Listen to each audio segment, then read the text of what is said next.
Disclaimer. This book may contain content that is considered historically inaccurate or culturally insensitive by modern standards.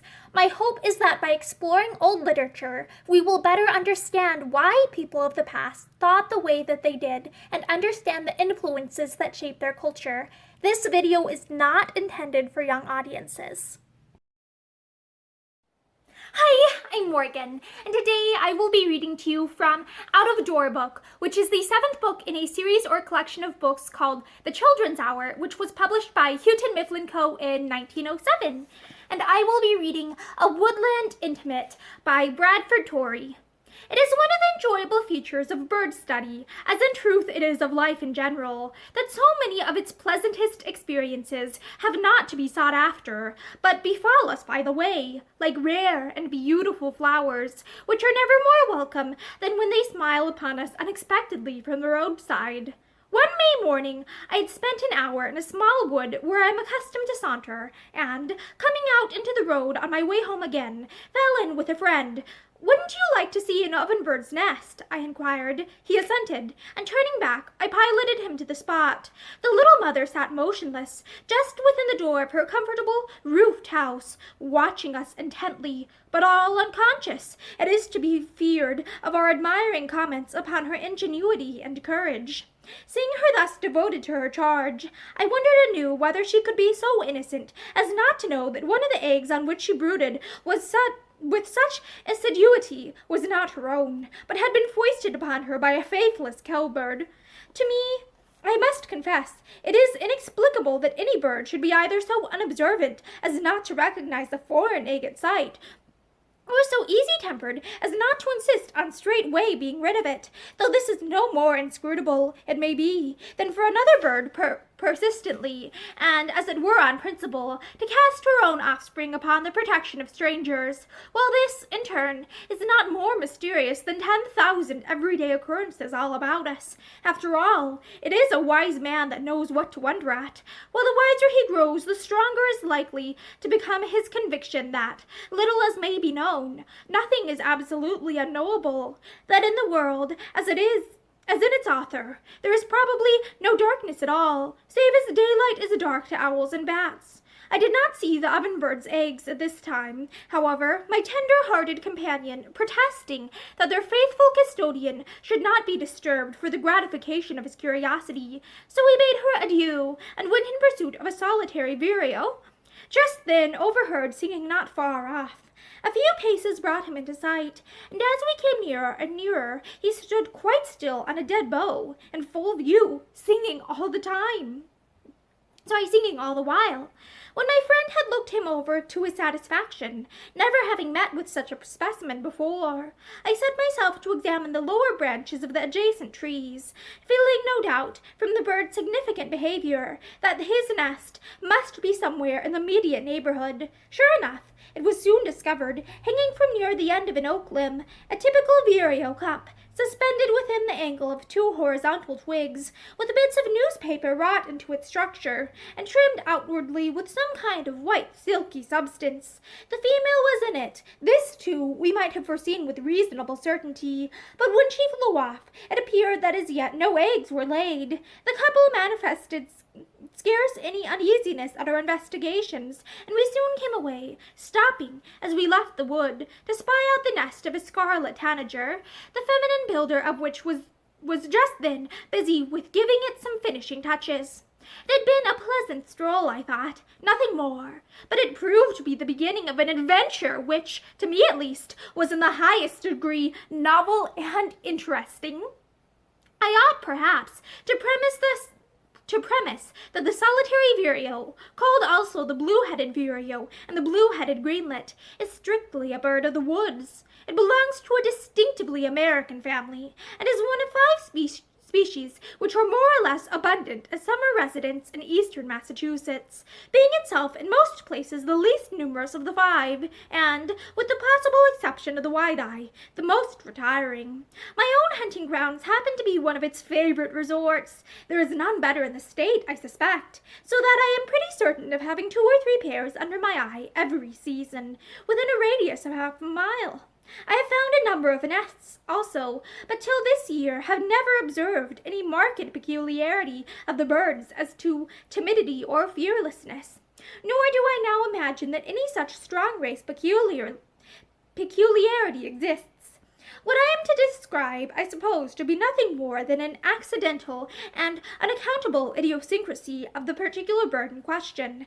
Such freaks of temperament are more or less familiar to all field naturalists, and may be taken as extreme developments of that individuality which seems to be the birthright of every living creature, no matter how humble. At this very moment I recall a white-throated sparrow, overtaken some years ago in an unfrequented road, whose tameness was entirely unusual, and, indeed, little short of ridiculous. 3 or 4 days after the walk just now mentioned, I was again in the same wood, and went past the vireo's nest, paying no attention to it beyond noting that one of the birds, presumed to be the female, was on duty. But the next morning, as I saw her again, it occurred to me to make an experiment. So, quitting the path suddenly, I walked as rapidly as possible straight up to the nest, a distance of perhaps 3 rods, giving her no chance to slip off with the hope of escaping unperceived. The plan worked to a charm, or so I flattered myself. When I came to a standstill, my eyes were within a foot or 2 of hers. In fact, I could get no nearer without running my head against the branch, yet she sat quietly, apparently without a thought of being driven from her post, turning her head this way and that, but making no sound, and showing not the least sign of anything like distress. A mosquito buzzed about my face, and I brushed it off. Still, she sat undisturbed. Then I placed my hand against the bottom of the nest. At this she half rose to her feet, craning her neck to see what was going on, but the moment I let go she settled back upon her charge. Surprised and delighted, I had no heart to pursue the matter further, and turned away, declaring to myself that, notwithstanding I had half promised a scientific friend the privilege of taking the nest, such a thing should now never be done with my consent. Before I could betray a confidence like this, I must be a more zealous ornithologist, or a more unfeeling man, or both at once. Science ought to be encouraged, of course, but not to the outraging of honor and common decency. On the following day, after repeating such amenities as I had previously indulged in, I put forth my hand as if to stroke the bird's plumage, seeing which, she raised her beak threateningly, and emitted a very faint deprecatory note, which would have been inaudible at the distance of a few yards. At the same time she opened and shut her bill, not snappishly, but slowly, a nervous action simply, it seemed to me. 24 hours later I called again, and was so favorably received that, besides taking hold of the nest, as before, I brushed her tail feathers softly. Then I put my hand to her head, on which she pecked my finger in an extremely pretty, gentle way, more like kissing than biting, and made use of the low murmuring sounds just now spoken of. Her curiosity was plainly wide awake. She stretched her neck to the utmost to look under the nest, getting upon her feet for the purpose, till I expected every moment to see her slip away. But presently she grew quiet again, and I withdrew, leaving her in possession. By this time, a daily interview had come to be counted upon as a matter of course, by me certainly, and for aught I know, by the vireo as well. On my next visit I stroked the back of her head, allowed her to nibble the tip of my finger, and was greatly pleased with the matter-of-fact manner in which she captured an insect from the side of the nest, while leaning out to oversee my maneuvers. Finally, on my offering to lay my left hand upon hers, she quit her seat, and perched upon a twig, fronting me, and when I put my finger to her bill she flew off. Even now she made no outcry, however, but fell immediately to singing in tones of absolute good humor, and before I had gone 4 rods from the tree was back again upon the eggs. Of these, I should have said there were 4, the regular complement, all her own. Experts as cowbirds are at running a blockade, it would have puzzled the shrewdest of them to smuggle anything into a nest so sedulously guarded. Walking homeward, I bethought myself how foolish I had been not to offer my little protégé something to eat. Accordingly, in the morning, before starting out, I filled a small box with leaves from the garden rose bush, which, as usual, had plenty of plant had plenty of plant lice upon it. Armed in this manner, as perhaps no ornithologist ever went armed before, I approached the nest, and to my delight saw it still unharmed. I never came in sight of it without dreading to find it pillaged, but just as I was putting my hand into my pocket for the box, off started the bird. Here was a disappointment indeed, but in the next breath I assured myself that the recreant must be the male, who for once had been spelling his companion. So I fell back a little, and in a minute or less one of the pair went on to brood. This was the mother, without question, and I again drew near. True enough, she welcomed me with all her customary politeness. No matter what her husband might say, she knew better than to distrust an inoffensive, kind-hearted gentleman like myself. Had I not proved myself such time and again? So I imagined her to be reasoning. At all events, she sat quiet and unconcerned, apparently more unconcerned than her visitor, for, to tell the truth, I was so anxious for the success of this crowning experiment that I actually found myself trembling. However, I opened my store of dainties, wet the tip of my little finger, took up an insect, and held it to her mandibles. For a moment she seemed not to know what it was, but soon she picked it off and swallowed it. The second one she seized promptly, and the third she reached out to anticipate, exactly as a tame canary might have done. Before I could pass her the fourth, she stepped out of the nest, and took a position upon the branch beside it, but she accepted the morsel none the less, and an extremely pretty sight it was, a wild wood bird perched upon a twig, and feeding from a man's finger. She would not stay for more, but flew to another bough, whereupon I resumed my ramble, and, as usual, she covered the eggs again before I could get out of sight. When I returned, in half an hour or thereabouts, I proffered her a mosquito, which I had saved for that purpose. She took it, but presently let it drop. It was not to her taste, probably, for shortly afterward she caught one herself, as it came fluttering near, and discarded that also. But she ate the remainder of my rosebush parasites, though I was compelled to coax her a little. Seemingly, she felt that our proceedings were more or less irregular, if not positively out of character. Not that she betrayed any symptoms of nervousness or apprehension, but she repeatedly turned away her head, as if determined to refuse all further overtures. And then, nevertheless, as I have said, she ate the very last insect I had to give her.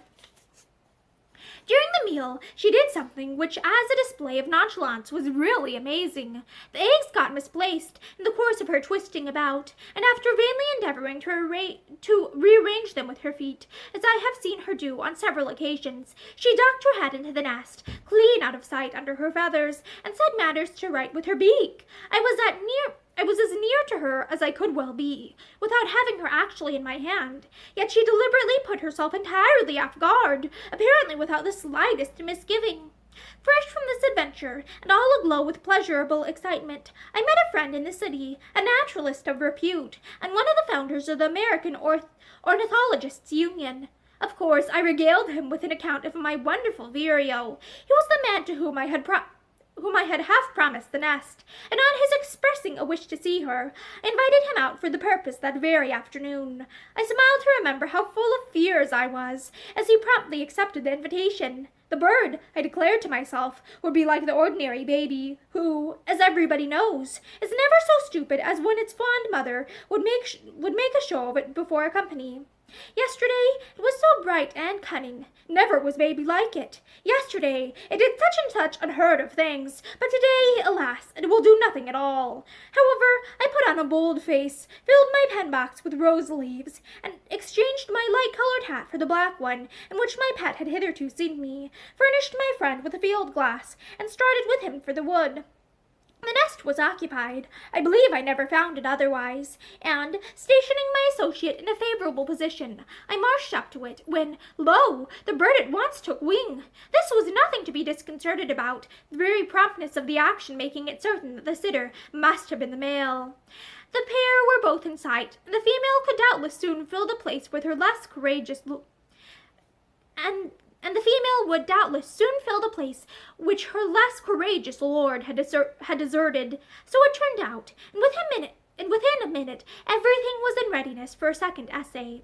This proved successful. The first insect was instantly laid hold of, whereupon I heard a suppressed exclamation from behind the field glass. When I rejoined my friend, having exhausted my supplies, nothing would do but he must try something of the kind himself. Accordingly, seizing my hat, which dropped down well over his ears, he made up to the tree. The bird pecked his finger familiarly, and before long he came rushing back to the path, exclaiming that he must find something with which to feed her. After returning 2 or 3 stones, he uncovered an ant's nest, and, moistening his forefinger, thrust it into a mass of eggs. With these he hastened to the vireo. She helped herself to them eagerly, and I could hear him counting 1, 2, 3, 4, and so on, as she ate mouthful after mouthful. Now then, he wished to examine the contents of the nest, especially as it was the first of its kind that he had ever seen out of doors. But the owner was set upon not giving him the opportunity. He stroked her head, brushed her wings, and, as my notebook puts it, poked her generally, and still she kept her place. Finally, as he stood on one side of her and I on the other, we pushed the branch down, till she was fairly under our noses.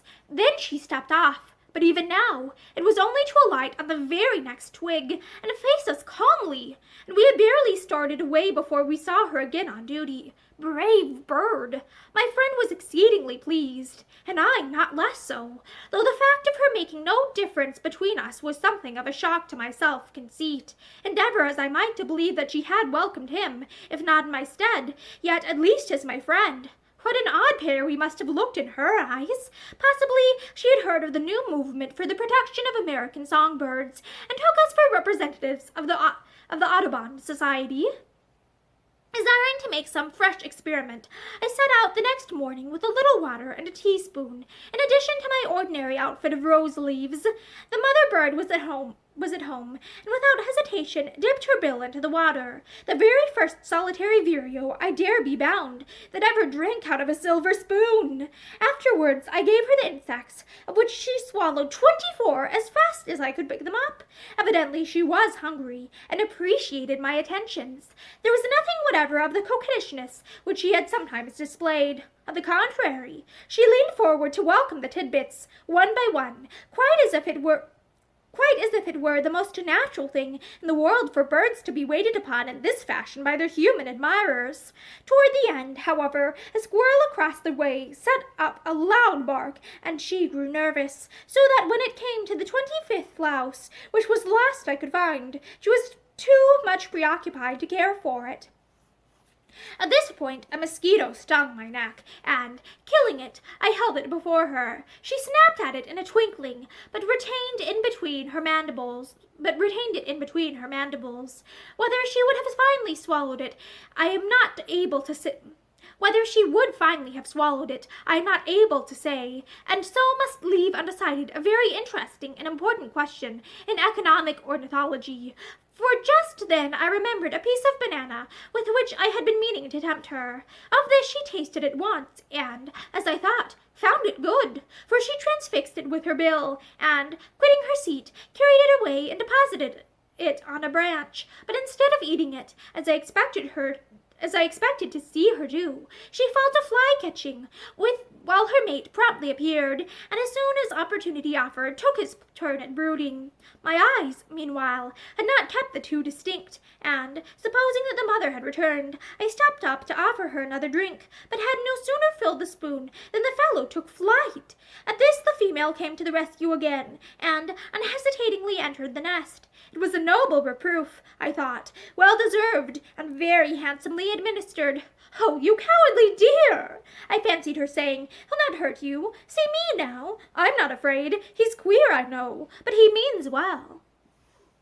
I should have mentioned that while the squirrel was barking, she uttered some very pretty sotto notes of 2 kinds, one like what I have often heard, and one entirely novel. A man ought to have lived with such a creature year in and out, and seen it under every variety of mood and condition, before imagining himself possessed of its entire vocabulary. For who doubts that birds, also, have their more sacred and intimate feelings, their esoteric doctrines and experiences, which are not proclaimed upon the treetop, but spoken under breath, in all but inaudible twitters? Certainly, this pet of mine on sundry occasions whispered into my ear things which I had never heard before, and as to the purport of which, in my ignorance of the Vironian tongue, I could only conjecture. For my own part, I am through with thinking that I have mastered all the notes of any bird, even the commonest. I wondered, by the by, whether my speech was as unintelligible to the greenlet as hers was to me. I trust, at all events, that she divined a meaning in the tones, however she may have missed the words, for I never called without telling her how much I admired her spirit. She was all that a bird ought to be, I assured her, good, brave, and handsome, and should never suffer harm, if I could help it. Alas, although, as the apostle says, I loved, not in word, but in deed and in truth, yet when the pinch came, I was somewhere else, and all my promises went for nothing. Our intercourse was nearing its end. It was already the 10th of June, and on the 12th I was booked for a journey. During my last visit, it gratified me not a little to perceive that the wife's example and reproof had begun to tell upon her mate. He happened to be in the nest as I came up, and sat so unconcernedly while I made ready to feed him that I took it for granted I was dealing with a female, till at the last moment he slipped away. I stepped aside for perhaps 15 feet, and waited briefly, both birds in sight. Then the lady took her turn at sitting, and I proceeded to try again. She behaved like herself, made free with a number of insects, and then, all at once, for no reason that I could guess at, she sprang out of the nest, and alighted on the ground within 2 yards of my feet, and almost before I could realize what had occurred was up in the tree. I had my eyes upon her, determined, if possible, to keep the pair distinct, and succeeded, as I believed, in so doing. Pretty soon the male, unless I was badly deceived, went to the nest with a large insect in his bill, and stood for some time beside it, eating and chattering. Finally he dropped upon the eggs, and, seeing him grown thus unsuspicious, I thought best to test him once more. This time he kept his seat, and with great condescension ate 2 of my plant lice. But there he made an end. Again and again I put the 3rd one to his mouth, but he settled back obstinately into the nest, and would have none of it. For once, as it seemed, he could be brave, but he was not to be coddled, or treated like a baby, or a female. There were good reasons, of course, for his being less hungry than his mate, and consequently less appreciative of such favors as I had to bestow, but it was very amusing to see how tightly he shut his bill, as if his mind were made up, and no power on earth should shake it. If any inquisitive person raises the question whether I am absolutely certain of this bird's being the male, I must answer in the negative. The couple were dressed alike, as far as I could make out, save that the female was much the more brightly washed, with yellow on the sides of the body, and my present discrimination of them was based upon close attention to this point, as well as upon my careful and apparently successful effort not to confuse the two. After the one which I knew to be the female, the one, that is, which had done most of the sitting, and had all along been so very familiar, had joined the other among the branches, I had no downright proof, it must be acknowledged, nor could I have had any without killing and dissecting the bird. But my own strong conviction was, and is, that the male had grown fearless by observing my treatment of his spouse, but from some difference of taste, or, more probably, for lack of appetite, found himself less taken than she had commonly been with my rather meagre bill of fare. This persuasion, it cannot be denied, was considerably shaken the next morning, when I paid my friends a parting call. The father bird, forgetful of his own good example of the day before, and mindless of all the proprieties of such a farewell occasion, slipped incontinently from the eggs just as I was removing the cover from my pen-box. Well, he missed the last opportunity he was likely ever to have of breakfasting from a human finger. So ignorant are birds, no less than men, of the day of their visitation. Before I could get away, while I was yet within 2 yards of the nest, the other bird hastened to occupy the vacant place. She knew what was due to She knew what was due to so considerate and well-tried a friend, if her partner did not. The little darling. As soon as she was well in position, I stepped to her side, opened my treasures, and gave her, one by one, 26 insects. All I had, which she took with avidity, reaching forward again and again to anticipate my motions. Then I stole a last look at the 4 pretty eggs, having almost to force her from the nest for that purpose, bade her good-bye, and came away, sorry enough to leave her, forecasting, as I could not help doing, the slight probability of finding her again on my return, and picturing to myself all the sweet, motherly ways she would be certain to develop as soon as the little ones were hatched. Within an hour, I was speeding toward the Green Mountains. There, in those ancient Vermont forests, I saw and heard other solitary vireos, but none that treated me as my Melrose pair had done. Noble and gentle spirits, though I were to live 100 years, I should never see their like again. The remainder of the story is, unhappily, soon told. I was absent a fortnight, and on getting back went at once to the sacred oak. Alas, there was nothing but a severed branch to show where the vireo's nest had hung. The cut looked recent. I was thankful for that. Perhaps the collector, whoever he was, had been kind enough to wait till the owners of the house were done with it before he carried it away. Let us hope so, at all events, for the peace of his own soul, as well as for the sake of the birds. And that is the end of A Woodland Intimate by Bradford Torrey. I hope that you enjoyed this story and that you have a great day. Bye!